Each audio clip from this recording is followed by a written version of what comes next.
Moi, quand j'arrive, c'est-à-dire dans les années 77, le club est déjà en deuxième division. Et la volonté des dirigeants est de porter cette formation au plus haut niveau. Le projet qu'on avait mis en place fonctionnait. La devise de l'US Créteil, celle-ci, vous ne la connaissez pas, retenez-la bien, c'est le sport pour tous, le plus haut niveau pour chacun.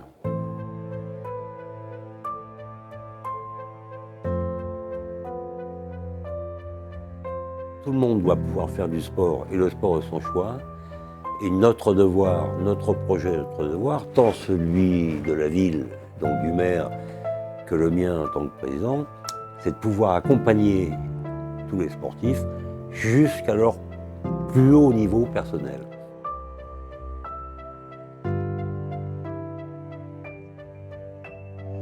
J'ai jamais vécu intensément les moments simplement parce que je pensais au moment d'après.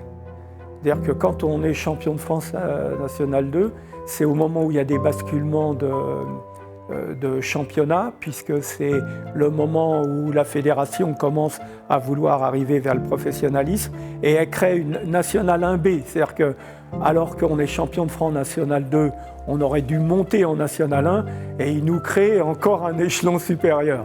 Et là, on fait une année, 2 années en N1B et on monte aussi en National 1, dernier match mémorable contre Toulouse.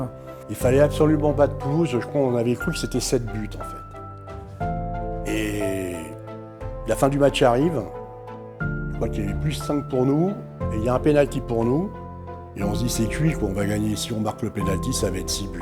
On est qualifié si on gagne de 2 ou 3 buts, et puis en fait on est à la fin du match, et il y a un dernier pénalty à tirer, c'est Andrzej Tłudzinski qui tire le pénalty, et il pense que ça ne suffira pas. Il tire le pénalty en faisant un demi-tour, un tour complet, et il tire le pénalty, il le marque. Et on se dit, bon, on n'est pas qualifié, il nous manque un but. Et on voit Toulouse, aucune réaction. Tiens, c'est bizarre quand même, parce que je pensais qu'il serait monté à notre place, et en fait, on doit passer au quotient. Et puis, il y a des gens de la Fédé qui sont là, qui refont tous les calculs, et on était qualifiés au quotient de buts marqués, un truc, mais incroyable. Les gens de Toulouse s'effondrent, et nous, on monte en National 1. C'était un scénario, mais complètement improbable.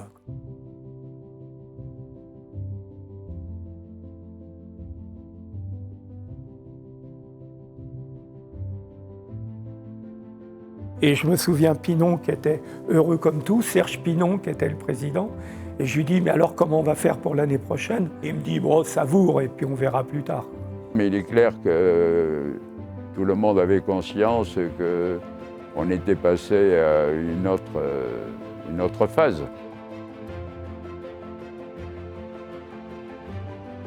Créteil aussi faisait figure un peu de pionnier quand même dans le handball. Et moi, j'avais un ami qui s'appelait Monsieur Pratt, Jean-Louis Pratt, et qui était entraîneur au PUC et qui était intéressé par monter aussi quelque chose à Créteil. Donc il est venu et puis il a travaillé sur les filles comme on avait travaillé sur les garçons. Le club était très bien structuré. Alain s'occupait de la partie de tout ce qui était technique garçon, donc il entraînait l'équipe première plus la formation technique des jeunes entraîneurs pour les équipes. Pour le côté féminin, c'était Jean-Louis Prat, qui lui aussi entraînait les filles et structurait aussi la partie entraîneur pour les filles. Et puis moi, j'ai toujours eu une âme de sportive et puis de sportive de haut niveau, donc j'étais une compétitrice et pour moi c'était un projet qui était attirant, attractif et qui me correspondait en fait. En 81, j'arrive à Créteil, j'arrête ma carrière internationale et je me dis, allons aider ce club de Créteil féminin en National 2 à l'époque et puis peut-être aussi m'engager pour transmettre et entraîner des jeunes filles. Quand on s'entraînait, moi comme j'habitais une petite ville, Provins, il n'y avait pas beaucoup de sportives. Et donc moi j'avais des entraînements physiques à faire. Et j'avoue que les gens me regardaient d'un œil en se demandant si j'étais pas un zombie descendu du ciel, parce que j'étais la seule fille qui courait quand j'avais mes préparations physiques ou quand j'allais au stade. Il n'y avait pas d'autres filles. Les règles n'étaient pas du tout les mêmes.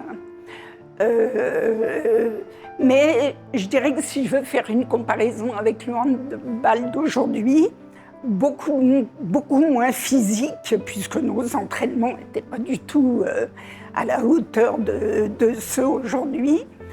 Mais je pense que sur le plan tactique, nous étions pas à la ramasse. Jean-Louis était quelqu'un, en tant qu'entraîneur, très accessible, très humain, mais très carré, très rigoureux, très organisé, toujours impliqué à beaucoup réfléchir. C'était quelqu'un qui était très motivé par sa fonction d'entraîneur et de faire progresser les filles, faire progresser l'équipe. Donc moi, ça me posait aucun problème. Au contraire. On avait des enclenchements et je trouve que parfois, j'aimerais qu'il y ait encore un peu plus de sens tactique sur le hand féminin d'aujourd'hui. Bon, elles ont le physique leur suffit pour passer l'adversaire. Nous, il nous fallait être un peu plus malines. Quand j'arrive, ça doit être encore Alain Niquez. Et c'était sa femme qui m'entraînait, Catherine Niquez qui m'entraînait. C'était quelqu'un qui avait de la rigueur, c'est quelqu'un qui m'a appris le handball en fait.